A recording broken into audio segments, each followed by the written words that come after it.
ये कहानी प्रिया और सुमित्रा की है। दोनों बचपन से ही बेस्ट फ्रेंड्स थे और अब इतने सालों बाद भी वो एक ही कंपनी में काम कर रहे थे। दोनों ही बैंगलोर में एक साथ रहते थे। एक बार वो दोनों देर रात एक पार्टी से घर लौट रहे थे। सुमित्रा कार ड्राइव कर रही थी, पर उन दोनों के चेहरों पर तनाव और गुस्सा था। प्रिया ने पार्टी में सुमित्रा के दोस्तों के सामने उसका कोई सीक्रेट रिवील कर दिया था और इसके चलते सुमित्रा प्रिया से बेहद गुस्सा थी। प्रिया ने सुमित्रा से ऑलरेडी कई बार माफी मांग ली थी, मगर सुमित्रा फिर भी मानने को तैयार नहीं थी। सुमित्रा और प्रिया के बीच गाड़ी में ही बहस होने लगी। परेशान होकर प्रिया ने सुमित्रा को गाड़ी रोकने के लिए कहा। सुमित्रा बेहद गुस्से में थी और उसने गाड़ी के ब्रेक्स जोर से लगाए। प्रिया गाड़ी से उतरकर रोड के बीचों बीच खड़ी हो गई। गुस्सा एक ऐसा इमोशन है जो सारे रिलेशंस को कुछ पलों में ही छोटा कर देता है, और यहां भी यही हुआ। गुस्से में सुमित्रा ने अपनी बचपन की दोस्त को आधी रात में एक सुनसान सड़क के बीचों बीच छोड़ दिया और वहां से गाड़ी लेकर चली गई। प्रिया ने जैसे ही सुमित्रा को गाड़ी से दूर जाते देखा, उसकी आंखों में आंसू आ गए। उसने किसी तरह अपने आप को शांत किया और फोन से कैब बुक कराने की कोशिश करने लगी, पर उस सुनसान एरिया में कोई कैब्स अवेलेबल ही नहीं थी। रात के कुछ 2 बज चुके थे। प्रिया ने रोड पर ही चलना शुरू कर दिया।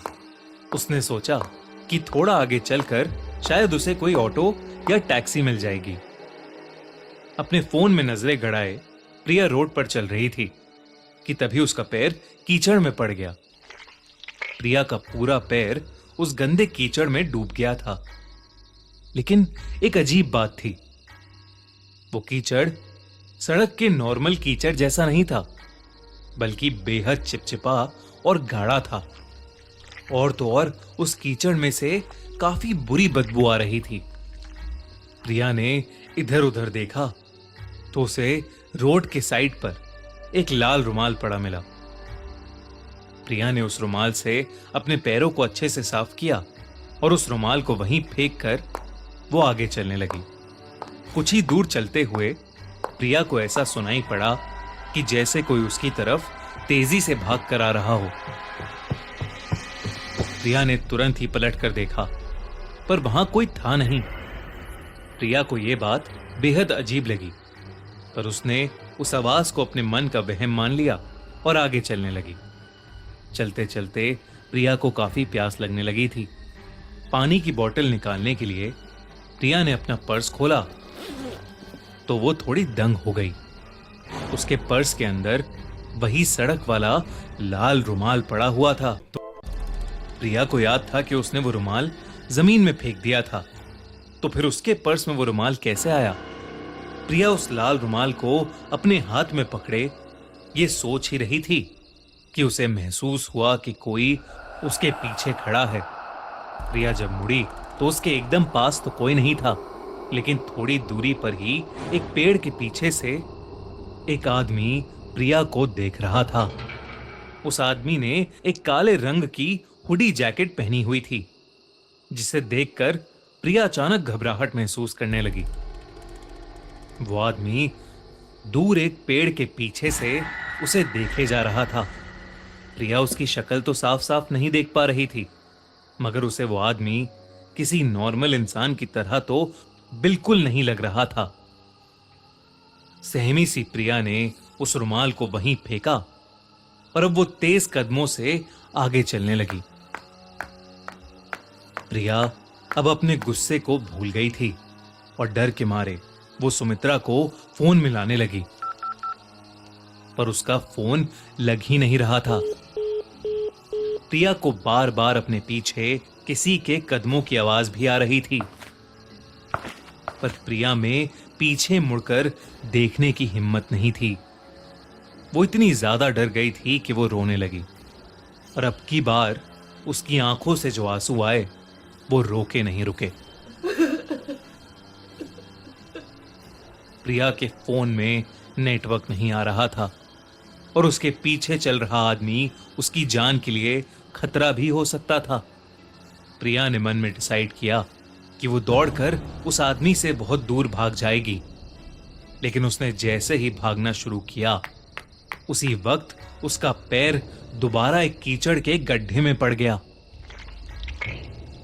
प्रिया ने रियलाइज किया कि वो गड्ढा और कीचड़ बिल्कुल पहले वाले गड्ढे और कीचड़ जैसे ही थे, जिसमें उसका पैर कुछ वक्त पहले ही पड़ा था।